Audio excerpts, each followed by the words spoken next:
Hello বন্ধুরা, আমি তোমাদের দীপ ভাই ব্লগার চ্যানেল থেকে আমি স্বাগত জানাই তোমরারে।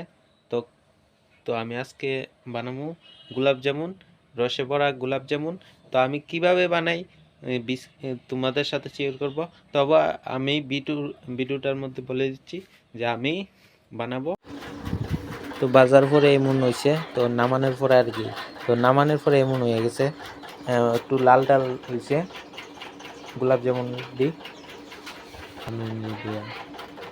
তো তো ওখানে দিলাম ওদিকে সিরাপ ফেলাম, সিরাপ ফেলাই আমি কিছু আবার বানাইও যাইছি, ওই তো বানাইছি যে বাগুন তেলের বাদ্যটা আমি।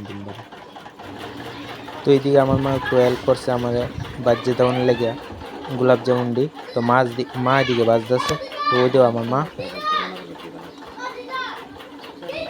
তো মা বাজতেছে।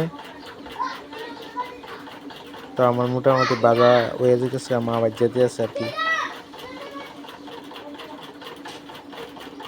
এদিকে আমি তোমরা দেখালাম একটু ভিডিও করে গেছিল আমারই মানে বুদ্ধি। তো এদিকে আমার মা একটু শিরাটা বানাই দিচ্ছে মিষ্টি লাগে। তারপর দিকে চিনি দি গুলে গেছে, মিষ্টিগুলো ফালাই দিয়েছি, মানে গোলাপ জামুনগুলো ফালাই দিয়েছি সিরাপ। তো শিরা খাওয়ানোর পরে আমি আতলে একটু দেখালাম তোমরা, এদিকে আমি একটু আতলে তোমরা দেয় গোলাপ জামুনটা, তো আমি একটু খাইও দেয় দিয়েছি তোমরা। তো আজকে ভিডিওটা অতটুকুই, আমি ভিডিওটা আর বাড়াইতেছি না, তখন টাটা সবাই, বাই।